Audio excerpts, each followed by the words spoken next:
Hey everyone, so welcome back to my channel. This video is going to be part 2 of my anorexia story. So like I mentioned in my first video, after about 6 weeks of having the NG tube in at home, I had to get it removed because it was really irritating my throat and I could barely swallow anything and I was in so much pain.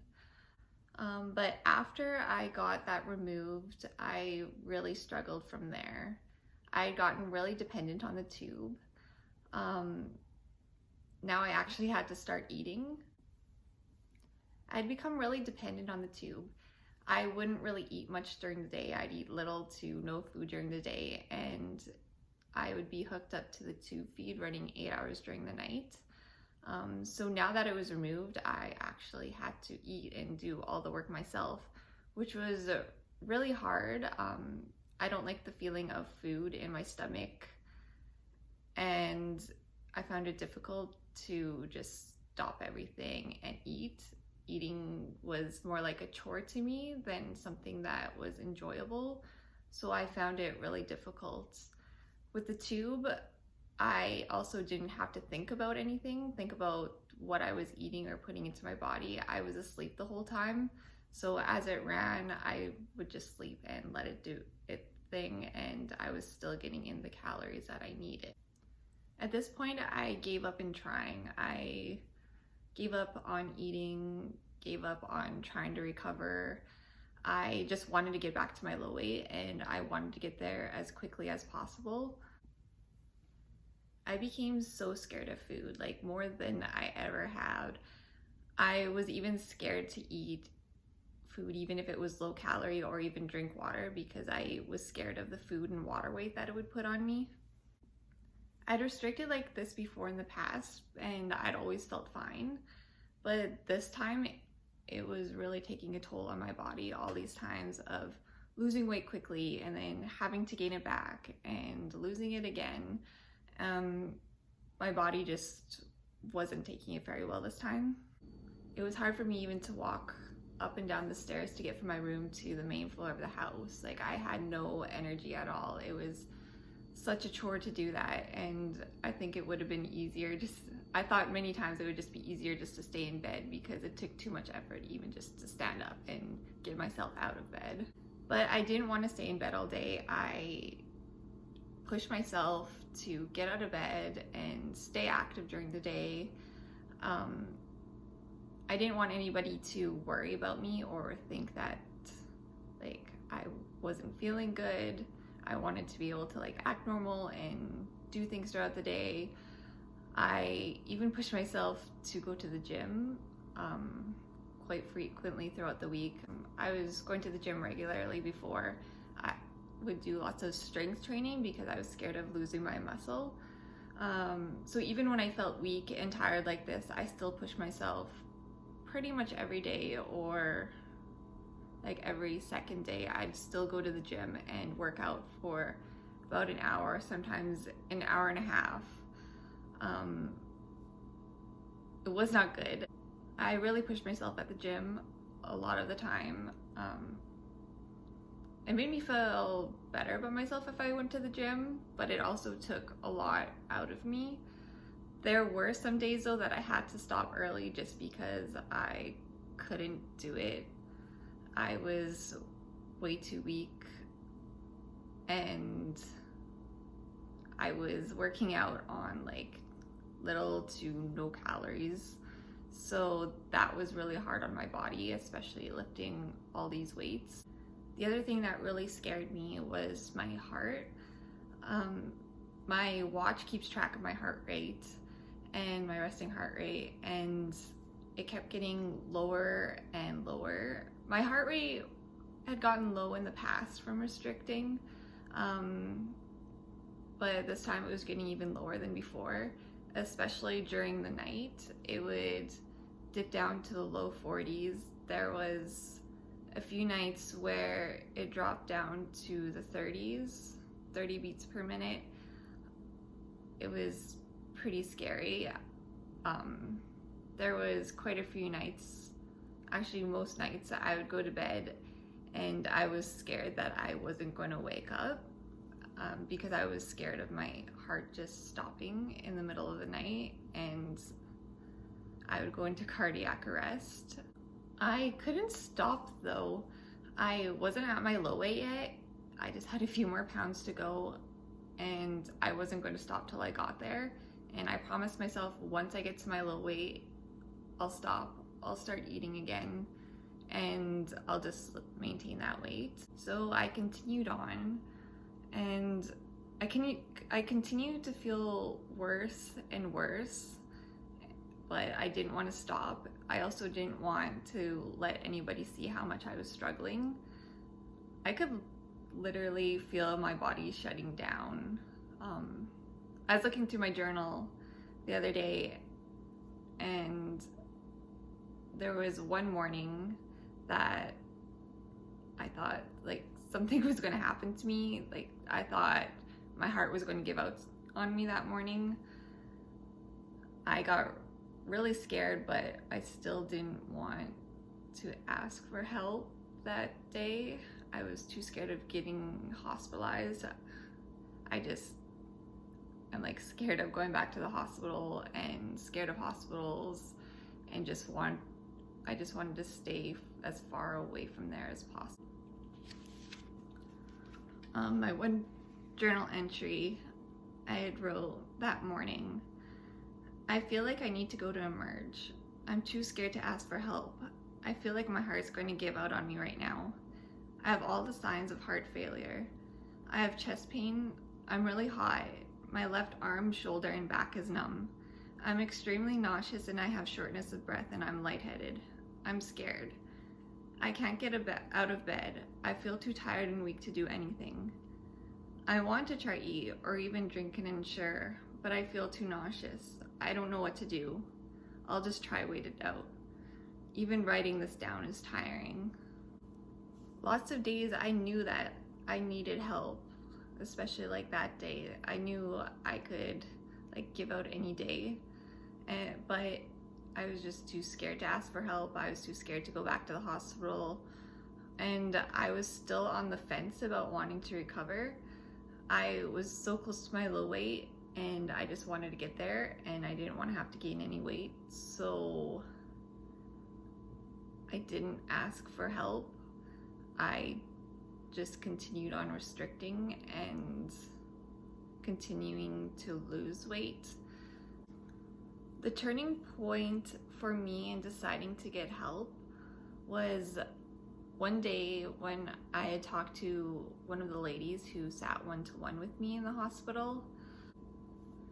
I'm gonna back it up a little bit. So in my free time, I would volunteer at the hospital. The coordinator for volunteer services at the hospital, she also had another job working on the unit that I was on, and she worked several times with me, one-to-one. We got to know each other pretty well just because she sat with me so much. I actually didn't really like her that much at the time when I was in the hospital, and when she was sitting with me, supervising me one-to-one, she was super strict with me, especially during meal times. She would make me like lick my plate and finish every crumb. She wouldn't let me leave anything, and I hated her for that. But now she is like one of my favorite people in the world. Like, she is so caring, so kind.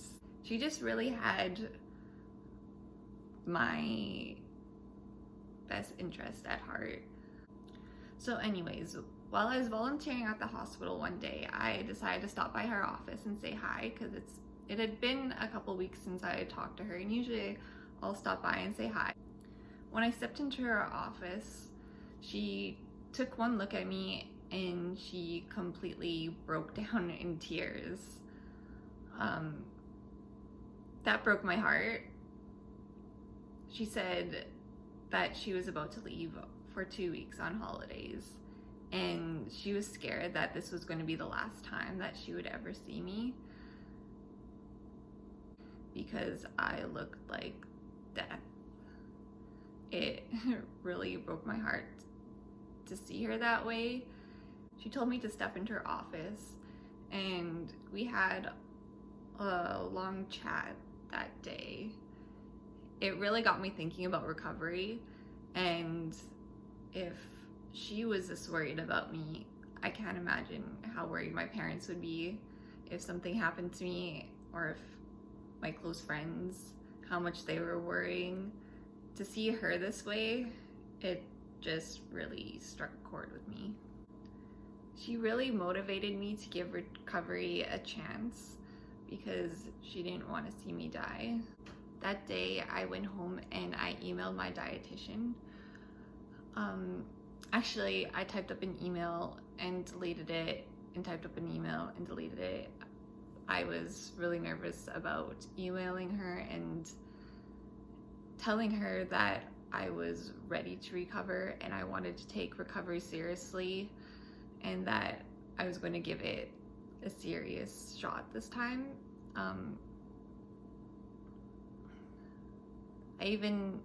At this point, I had gotten lower than my lowest weight when I was first hospitalized back in January 2018. I had been faking my weights with my dietitian every time I saw her. She knew that I was faking them, but in my email, I had admitted to her this time what my real weight was and that I really needed help. I also made it clear to her that I wanted to do this at home. I didn't want to go to the hospital again. I was scared of going to the hospital. I just wanted to do it at home, but I was going to take recovery a real shot. I had got an email back from her later on that day saying that she was really worried for me at this point. My BMI was extremely low and it was going to be too dangerous for me to start eating again at home, and that I needed to be admitted to the hospital. I needed to be monitored to make sure nothing went wrong or I went into refeeding syndrome. I cried a lot and I debated whether or not I should just go into the hospital or not. I knew I wouldn't make it much longer if I didn't get the help, but I was still really scared to go. I was also scared of having to gain weight again in the hospital. That's like the toughest part for me in recovery, is always having to gain the weight. It's easy to lose weight, but gaining weight is actually really hard work. But in the end, I decided this needed to stop. I had to go. I was killing myself and I needed the help. I probably wouldn't make it 2 weeks. My body, I could feel my body shutting down. I was done with anorexia taking over me. It has done nothing for me. It was killing me and I needed help. So on August 22nd of this year, I checked myself into the hospital because I wanted help. I wasn't in the hospital this time because I was certified and was forced into this. I went to the hospital because this time it was my choice. I was done with my eating disorder. I was done with it killing me and taking over my life. I wanted to recover. I was choosing recovery and I wanted help. For the first few days in the hospital, I just lied in bed and slept. I was just so tired and so weak. It was kind of a relief just to allow myself to rest and just give my body a break. It really needed it. And when I came in, my blood sugars were really low. I constantly had to have my blood sugar checked. My fingers were so sore from getting pricked several times a day to get it checked. My blood pressure was really low as well. And I had to be hooked up to a Holter monitor, which was basically like a 24-hour ECG to keep track of my heart.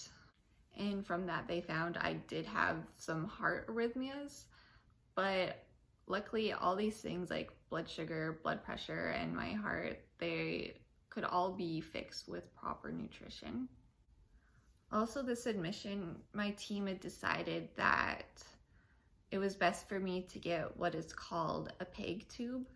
And what that is, it's a permanent tube that is surgically placed into your stomach. They decided on this because instead of having a temporary NG tube placed all the time, which is visible, and the chances of it irritating my throat again were probably pretty high, the PEG would be best suited for me, especially because I needed it a lot. Also, then because the PEG tube is permanent, it wouldn't need to be switched out all the time like the NG. With the NG, you can only have it in up to 6 weeks. Then you would have to take it out and reinsert it, which is very uncomfortable and not very pleasant to get done all the time. Getting that done was really scary. Usually they just use like a local anesthetic on you and you're awake while they do the procedure, but I was terrified of surgery, so they put me like completely under for it, which was really good. So I don't really remember much of the surgery, but after I woke up, I was in a lot of pain.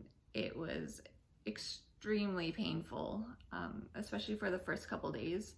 I could barely move. I couldn't sit up. I couldn't even like turn my body. It felt like somebody had shot me in the stomach. It was painful. The tube that they had put into me was a long tube that I had to have in for 6 weeks, just until like the surgery site healed enough, and then they could switch it out to what is called a button. The long tube was really uncomfortable, and I closed and lay flat because I had this long tube sticking out. It was really heavy. So I was so glad when I was able to get it switched out to a button, and a button just like lays flat. It's not visible at all. Nobody notices. It just lies completely flat underneath your clothes. This is what it looks like. It's just this little tube, and then when I need to hook it up to the tube feed, then it has this tube that just connects. Before I had the tube though, I did have an NG tube. They had to get my weight up a bit more before they could do surgery on me. So I had the NG tube since the first day that I got admitted, until I finally was able to get it switched out to the PEG tube. And I had used the tube a lot in the hospital. It helped me gain the weight. I probably wouldn't have been able to do it myself, just eating. Once I reached maintenance weight, then we gradually started to decrease my tube feed, and then I was just eating everything myself. So I've been out of the hospital for a month now, and I've only had to use the tube maybe 4 times, just days that I was really struggling. There was a few days where I got sick, so just the stomach food was really hard. But since then, I've been really trying not to be reliant on the tube at home or use it at all. So I've been doing quite well with eating and getting in all the calories myself without the use of the tube, which is a huge improvement for me, and I am proud of, because I would like to be able to eat normally and to enjoy food and not have to just get a tube or get fed by a tube all the time. Right now I do a lot of what we call in treatment mechanical eating. So even though I don't feel like eating all the time or I'm not hungry, I have a schedule and routine of what I eat, when I eat, and I just follow that, mechanically eat, doesn't matter how I'm feeling, and it's just to get my body used to that regular routine again of eating. This last admission, I've had a lot of ups and downs, and I felt like giving up several times.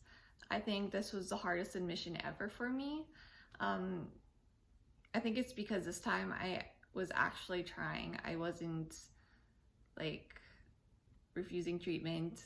I was cooperating. I was really challenging my eating disorder this time. I was pushing myself, and this was very difficult for me. There was lots of times though that I felt it was like way too hard for me. Also, this admission, I had a lot of support from my family, which I didn't have previous admissions. Like, my family was always supportive, but I never allowed them to be a part of my treatment, or didn't really want them around. I pushed them away a lot, and I really regret that. I feel really bad and am very sorry to my parents. I put them through a lot, and I'm surprised that they still were this supportive of me this admission, just because I became like a demon child around them before. I put them through a lot, and I was very difficult to deal with. But they still came to see me like every day when I was in the hospital this admission. They would come when I'd call them up and ask for them to come when I was having really bad days.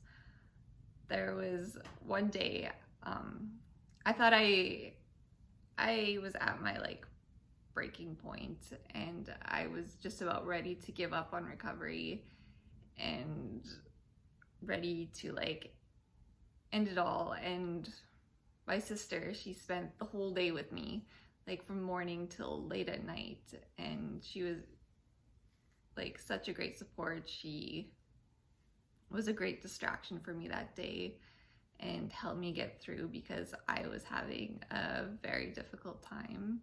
So it was times like that, like my family, they proved to be like a really great help for me this admission.